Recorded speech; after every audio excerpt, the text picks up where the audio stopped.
All right, ant plants, right? Yes, ant plants.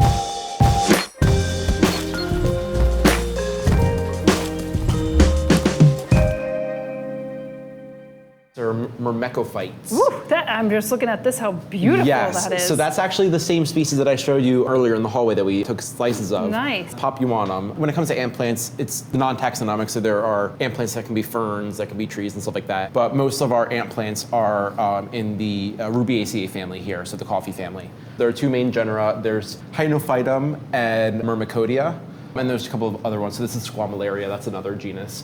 But most of the ant plants have a caudex. So caudex is that swollen stem. So if you think of like a baobab tree, that giant stem could sometimes be considered a caudex. So in this case, it's a stem adaptation, and it forms a natural set of tunnels in there on its own. I actually saw an ant walking. Yes, right there. That's probably one of our fire ants. So unfortunately, I'm not going to touch it. Yeah, I'm not going to jiggle they're not super bad unless you get like a full nest of them crawling up you. But it's funny because everyone always asks if we put ants in there on purpose. I'm like, no, we don't. The ants find their way in sometimes, but the majority of the ants that we have in the greenhouse aren't actually in the ant plant collection. Right.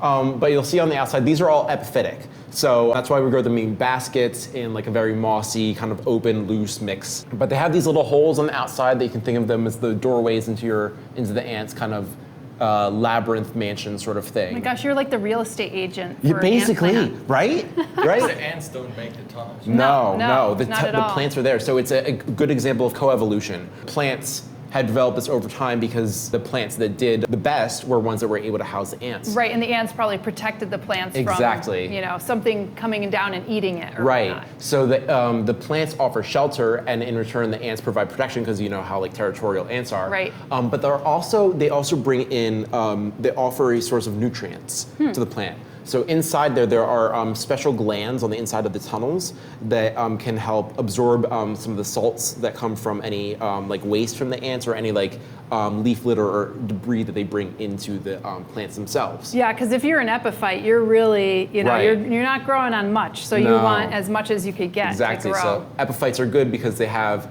the light adaptation for being up in the trees to get more light, but then that comes with the water drawback and the nutrient drawback. Right. The water drawback is that now they have this very swollen stem, it's full of water, and the nutrient is this protective kind of symbiosis with these ants. This is Hynophytum formicarum. We have a bunch of different species in here, but there are also a bunch of different types of ant plants that aren't actually related. This is Lechinopterus sarcopus. It is a fern. It's a genus of ferns that are considered ant ferns. So similarly to the Hynophytums and the Myrmecodias, they have a very swollen base. In this case, it's a swollen rhizome, so it's not a stem.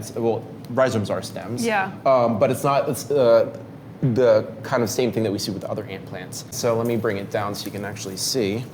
So it has very, very tiny holes on the outside. So this might cool color. Yeah, it's very fun. Yeah. And so just like any other fern, kind of loves moisture. But in the case of this one, it does have a symbiotic relationship with ants. And this is actually a newer accession. This is from 2024. Now, what made, I was talking with Matt, who showed us some of the conophytums, and he said some of the ant plants that he brought in were, his, at least to begin with, is that kind of what started this ant plant obsession here, or like this nice little collection, or why did you want to continue forward with the ant plants? Is it just good teaching information? Yeah. So the ant plants, they were here long before me.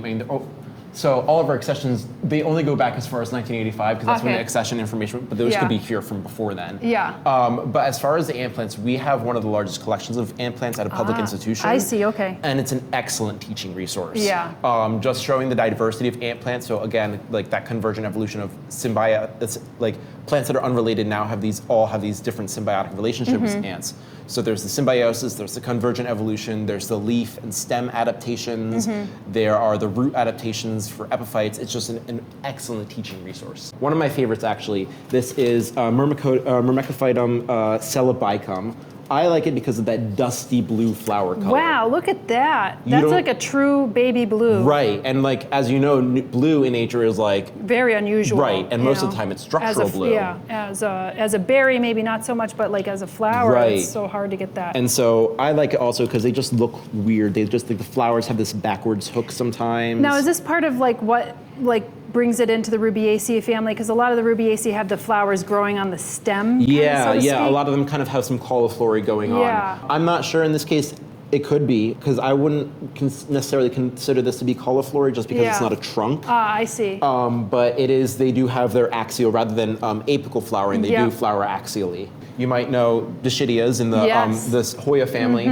Those are also, a lot of them can also be ant plants. And they make great house plants They too. do. They really do, and they grow nicely in between all the other plants, even They though they do. might be overlooked. Right, and so this one is albiflora, and actually there's a better example over here of how they can be ant plants.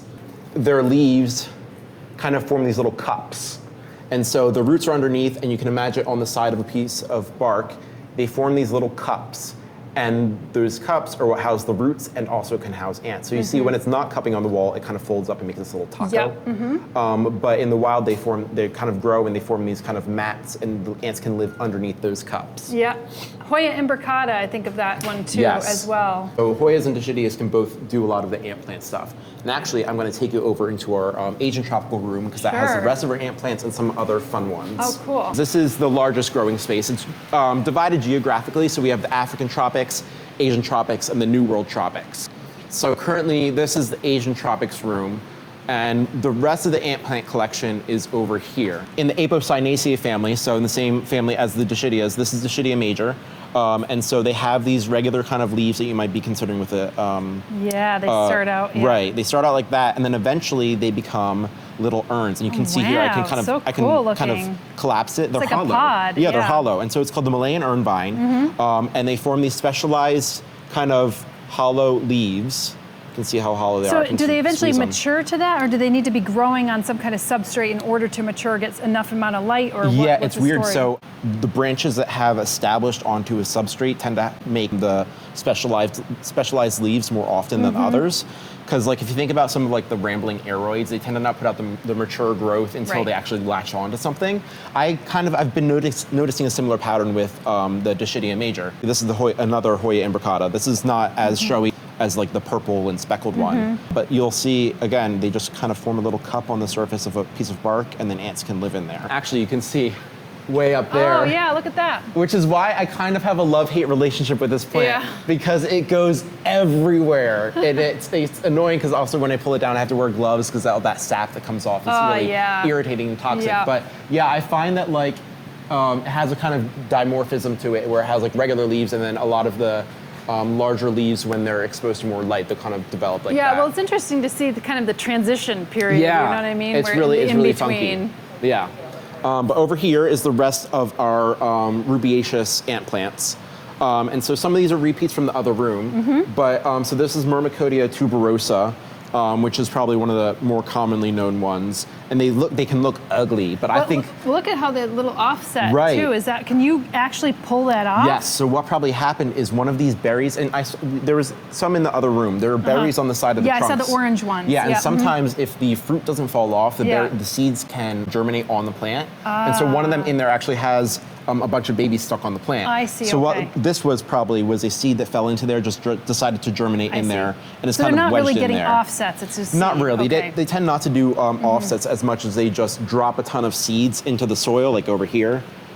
So they drop a bunch of seeds into the soil, and then some of these pop up. I mean, this was repotted 2 weeks ago, and seeds are already starting to germinate. Yep. There's the Myrmecodias and then the Hydnophytums. My favorite, so this is the Beccarii. This is another one similar to the Celebicum, very, very similar, honestly. Very beautiful Sometimes I have a color. hard time telling the difference between them. So that's one of my favorites. And then my other favorite is Hydnophytum puffii. Ooh. Just because I love the name and Yeah. also the foliage. Like I was mentioning with the orchids, I Yeah, love long, very clean similar. foliage. And also when it's covered in these like little orange berries, it looks like a tree with a bunch of lanterns in it. I mean, it's very ornamental. It is. Really. It's gorgeous. And also the caudex is a bit smooth, so it's not as like Now this one startling looks- as this. Yeah, but this one looks almost a little bit buried, but is that just the way it's planted? Yeah, or? it's a squatter. It's a squatter caudex in some of Okay. the others. So that one will just kind of. I usually only get them about halfway into the soil because they're an epiphyte. So the bottom half of the caudex might be covered in like leaf debris and mosses, but in general the entire thing is not covered. Because they are full of water, I also want to make sure that they don't rot by sitting in like really, really wet media. So those are more of the rubiaceous ant plants. And then there's a couple of trees that I want to show you that I'd are love very to see fun. The trees. There's some more.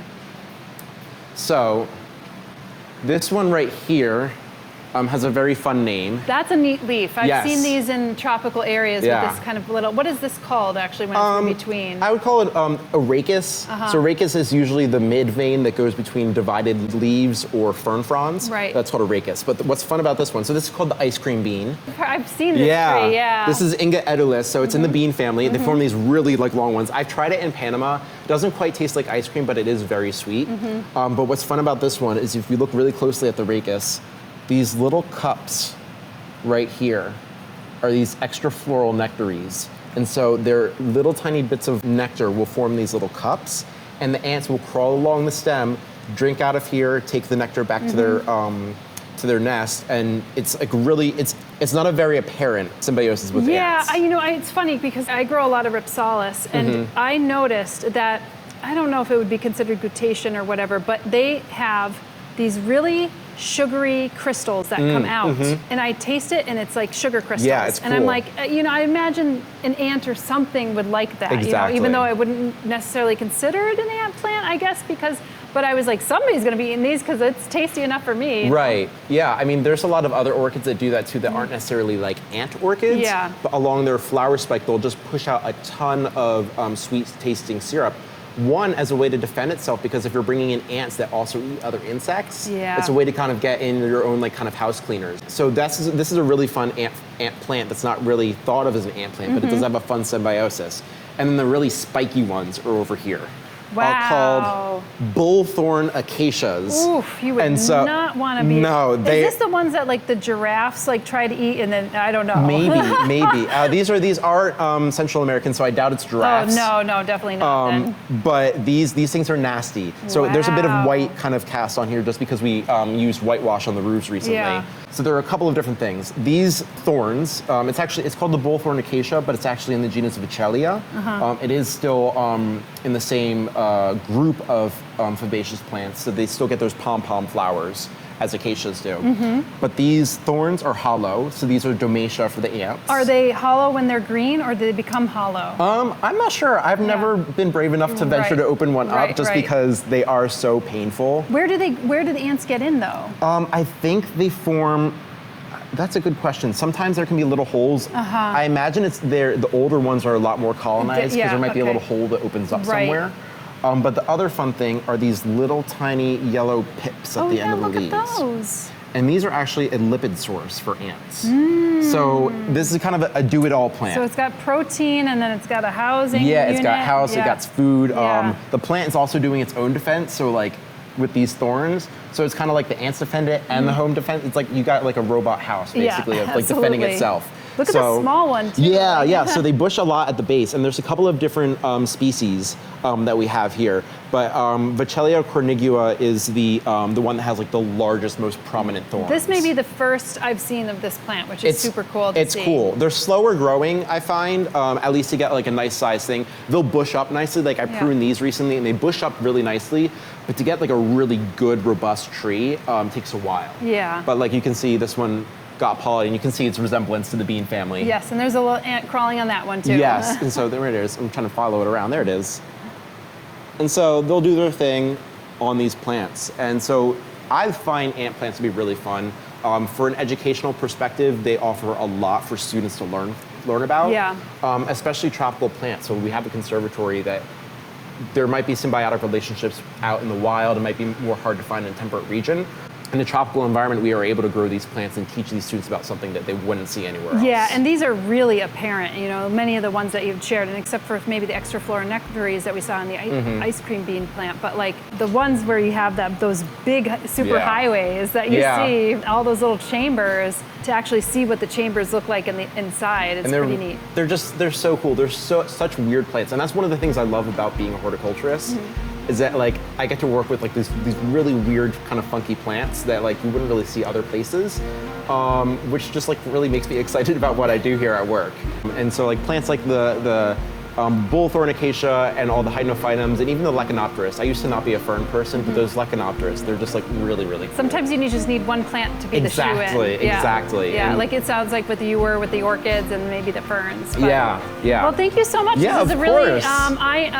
awe-inspiring and really eye-opening, and it really showed me some plants that I hadn't seen before. So thank you again. Of course, Yeah. thank you. We're doing group botanical tours later this year next to Costa Rica and Thailand. Now, even though the trips are sold out, if you'd like to go, be sure to sign up to the wait list because we may be able to do an additional trip for those interested. Go to homesteadbrooklyn.com, click the Learn tab, and head over to Botanical Tours for more information or find the link below in the description. And if it's something that you'd like to do in the future, be sure to sign up anyway so you know when next trips launch. We'll see you in the next video or on one of the tours.